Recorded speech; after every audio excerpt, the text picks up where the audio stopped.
The alleged crimes of Pope Francis. It's becoming very hard to keep up with the cascade of new allegations coming out against the hierarchy of the Church, and especially against Pope Francis. There has been a tidal wave of allegations against the Pope, and I'm going to go over a few of those briefly. Some of these are new, but others are actually quite old. If we'd all been paying attention, then the current crisis wouldn't have been a surprise at all. So let's hop into our Wayback Machine and dive right into this mess. First, this article is from The Week. It was published on January 3rd, 2017. A child abuse scandal is coming for Pope Francis. The Catholic Church has been plagued by sickening scandals involving priests abusing children. And there is reportedly another scandal coming, this one of the Pope's own making. Two people with direct ties to the Vatican tell me that Pope Francis, following the advice of his clubby group of allies in the Curia, is pressing to undo the reforms that were instituted by his predecessors John Paul II and Benedict XVI in handling the cases of abuser priests. Francis is pushing ahead with this plan, even though the curial officials and cardinals who favor it have already brought more scandal to his papacy by urging him toward lenient treatment of abusers. In 2001, the Vatican instituted a massive reform in how it handled the cases of priests who abused children. The power to deal with these cases was taken away from the Congregation of the Clergy and the Roman Rota, the Vatican's court, and placed in the office of the Congregation for the Doctrine of the Faith, the CDF. Subsequently, the volume and speed with which the Catholic Church's defrocked abuser priests went up. This was Pope Benedict's legacy of trying to confront the filth in the Church. Recently, Pope Francis had the Vatican Secretary of State, Cardinal Pietro Parolin, request an opinion from the Pontifical Council for Legislative Texts, led by Cardinal Francesco Coccopalmero, regarding the possibility of transferring competence to deal with abuser priests from the CDF back to clergy and the Rota. Coccopalmero's office responded with a positive answer.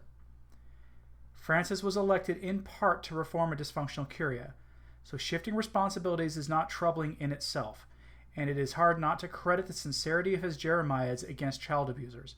But the CDF's performance on these issues is miles better than the situation before 2001. So why revert? Perhaps because the CDF has taken a tough, rules-based approach to the issue of child abuse, which clashes with the more personal autocratic style of this pope. Or perhaps because reforming the reform would reward his allies and humiliate an antagonist.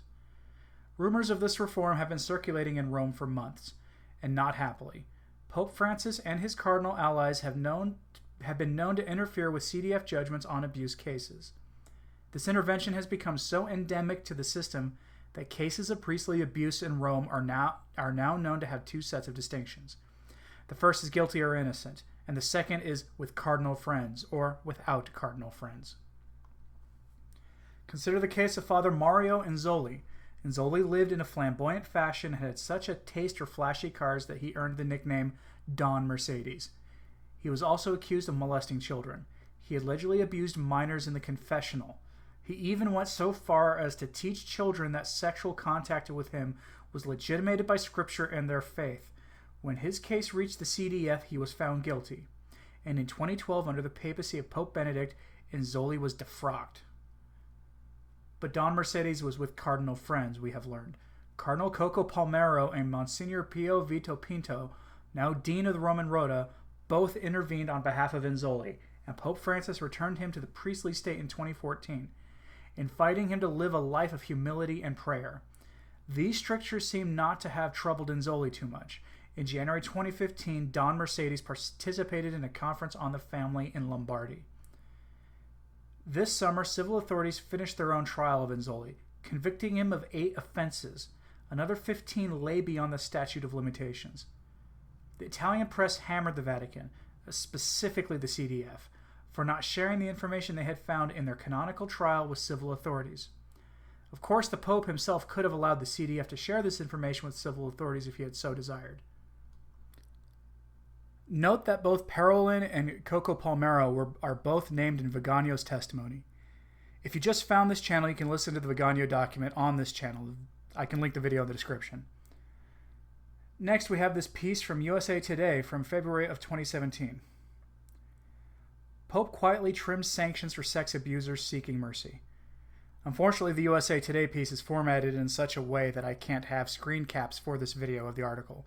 Like the rest of the articles here, you can find a link on the blog for your own reading. A link to the blog is in the description. Pope Francis quietly trims sanctions for sex abusers seeking mercy by Nicole Winfield, February 25, 2017. Vatican City. Pope Francis has quietly reduced sanctions against a handful of pedophile priests, applying his vision of a merciful church even to its worst offenders in ways that survivors of sex abuse and the Pope's own advisors question. One case has come back to haunt him. An Italian priest who received the Pope's clemency was later convicted by an Italian criminal court for sex crimes against children as young as 12. Again, the Reverend Mario Inzoli is now facing a second church trial after new evidence against him has emerged, the Associated Press has learned. The Inzoli case is one of several in which Francis overruled the advice of the Vatican's Congregation for the Doctrine of the Faith and reduced a sentence that called for the priest to be defrocked, two canon lawyers and a church official told AP. Instead, the priests were sentenced to penalties including a lifetime of penance and prayer and removal from public ministry. In some cases, the priests or their high-ranking friends appealed to Francis for clemency by citing the Pope's own words about mercy in their petitions, the church official said, speaking on condition of anonymity because the proceedings are confidential. With all this emphasis on mercy, he is creating the environment for such initiatives, the church official said, adding that clemency petitions were largely granted by Pope Benedict XVI, who launched a tough crackdown during his 2005-2013 papacy and defrocked some 800 priests who raped and molested children. At the same time, Francis is also ordering 3 longtime staffers at the congregation dismissed, 2 of whom worked for the discipline section that handled sex abuse cases, the lawyers and church officials said. One is the head of the section and will be replaced before leaving March 31st. Vatican spokesman Greg Burke said the other 2 will be replaced and that staffing in the office, which has a year-long backlog of cases, would be strengthened after Francis recently approved hiring more officials. The speed with which cases are handled is a serious matter, and the Holy Father continues to encourage improvements in this area, Burke told the AP. He also dispelled rumors that sex abuse cases would no longer be handled by the congregation, saying the strengthened office would handle all cases submitted. Burke said Francis's emphasis on mercy applied to even those who are guilty of heinous crimes. He said priests who abuse are permanently removed from ministry but are not necessarily dismissed from the clerical state, the church term for laicization or defrocking. The Holy Father understands that many victims and survivors can find any sign of mercy in this area difficult, Burke said, but he knows that the gospel message of mercy is ultimately a sound of powerful healing and of grace. St. John Paul II was long criticized for failing to respond to the abuse crisis, but ultimately he said in 2002 that there is no place in the priesthood or religious life for anyone who would harm the young. Francis has repeatedly proclaimed zero tolerance for abusive priests and in December wrote to the world's bishops committing to take all necessary measures to protect them. But he also recently said he believes sex abusers suffer from a disease, a medical term used by defense lawyers seeking to mitigate factors in canonical sentences. Marie Collins, an Irish abuse survivor and founding member of Francis's Sex Abuse Advisory Commission, expressed dismay that the congregation's recommended penalties were being weakened and said abusers are never so sick that they don't know what they're doing. All who abuse have made a conscious decision to do so, Collins told the AP. Even those who are pedophiles, experts will tell you, are still responsible for their actions. They can resist their inclinations. The hits keep coming. The next piece is from LifeSite News.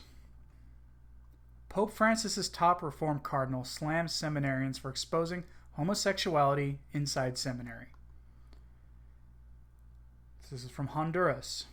One of the Vatican's most influential cardinals, already suspected of looking the other way while gay relationships were conducted in his personal residence, has now admonished 50 seminarians for speaking out against their seminary's rampant homosexual subculture. Instead of praising the seminarians, tweeted Ed Penton, the National Catholic Register, who broke the story, Cardinal Oscar Rodriguez Maradiga accused them of being gossipers who wished to portray their fellow seminarians in a bad light. When their letter was read out to bishops, the cardinals immediately started attacking the letter's authors, he added. Instead of praising the seminarians, Maradiga accused them of being gossipers who wished to portray their fellow seminarians in a bad light. When their letter was read out to the bishops, the cardinal immediately started attacking the letter's authors.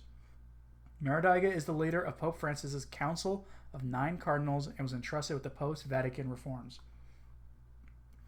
The concerned seminarians said in their joint letter that they could not hide any more the magnitude of this problem in the seminary, according to NCR, which obtained a copy of the letter. We are living and experiencing a time of tension in our own house because of gravely immoral situations, above all of an active homosexuality inside the seminary that has been a taboo all this time, continued the young man's letter. By covering up and penalizing the situation, the problem has grown in strength, turning into, as one priest said not so long ago, an epidemic in the seminary. Their leaders seek systemic changes for the seminary, including demanding that the school's formators follow magisterial teaching on homosexuality and that their seminarians who engage in gay, romantic, or sexual behavior be ousted. Not everyone who wants to can be a priest, they said. The ministry is a gift that should be lived and received from the conviction of the gospel and radical and jealous love. The NCR report offers other stunning glimpses inside the troubled Honduran seminary. Quote, heterosexual seminarians are scandalized and really depressed, end quote, one of the seminarians said who drafted the letter. Many are thinking about leaving the seminarian, another said, speaking on condition of anonymity because of a fear of reprisals. I fear that many will leave. The report continues. Part of the impetus for the letter to bishops was that a seminarian from the Honduran diocese of Santa Rosa de Copan tried but failed to take his own life in April, after he had discovered his male lover in the seminary was in another relationship. The registrar has obtained a copy of the seminarian's suicide note. I'm going to my father's house, the handwritten letter reads. I never believed that my friend, my brother, the one I trusted everything and which I gave too many things, would have betrayed me that way. The registrar also obtained graphic photographic evidence of homosexual pornography exchanged on WhatsApp between seminarians who did not sign the letter, as well as other obscene messages. The exchanges have been verified as authentic by computer specialists at the Catholic University of Honduras, who searched computer memory and handed the exchanges to the country's bishops. Upon hearing the contents of the letter, both Cardinal Maradiaga and Honduran Bishops' Conference President Bishop Angel Garrahan Perez reportedly lashed out against the letter's authors. Cardinal Maradiaga looks out for the guilty but doesn't realize that over half the seminarians are homosexuals, according to a source who spoke to NCR. The developing archdiocesan seminary scandal comes on the heels of another homosexual scandal concerning one of Cardinal Maradiaga's close colleagues, Auxiliary Bishop Juan Jose Pineda Fascual, which came to light last year. Pineda was known to have a string of intimate male friends on whom he lavished gifts, going so far as to give his first assistant, a Mexican named Eric Croviado Farjado, a downtown apartment. I know that article was about same-sex attracted priests, but remember, this issue is about the homo heresy. They're not separate issues, no matter how much the Vatican officials insist that they are. They insist that it's merely a pedophile issue. It's not, and don't let them get away with lying about it either.